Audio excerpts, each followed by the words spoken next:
Predstavljamo projekt Sodelovanje institucij, ki krepi sodelovanje uradov za delo, centrov za socialno delo in drugih deležnikov pri vključevanju dolgotrajno brezposelnih oseb na trg dela. Verjetno se vsi zavedamo, da dolgotrajna brezposelnost ni samo statističen podatek, je večinoma osebna zgodba nekega posameznika, ki ima različne zdravstvene, socialne, psihosocialne dejavnike in seveda samo ena institucija tega ne more nastavljati.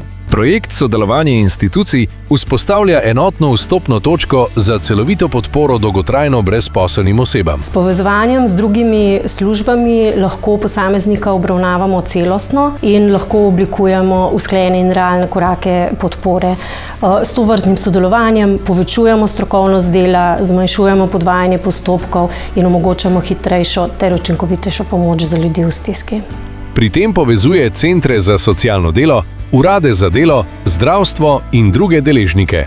Ta projekt sodelovanja z institucijami je eden od stebrov razvoja na našem zavodu, kajti sodelovanje in graditev ekosistema javnih služb za zaposlovanje je izjemnega pomena. Partnerstva, sodelovanje, izmenjava dobrih praks, izmenjava izkušenj, skupna obravnava oseb, to je ključno. Samo skupaj lahko dosegamo preboje tako doma, kot tudi v mednarodnem okolju.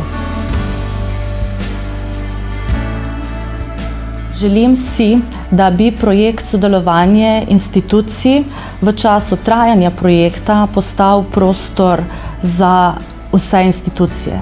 Torej prostor, kjer lahko institucije izmenjujejo svoja mnenja, delijo svoje znanje, prav tako pa delijo svoje skrbi in ovire, ki preprečujejo oziroma otežujejo na določenih točkah naše delovanje.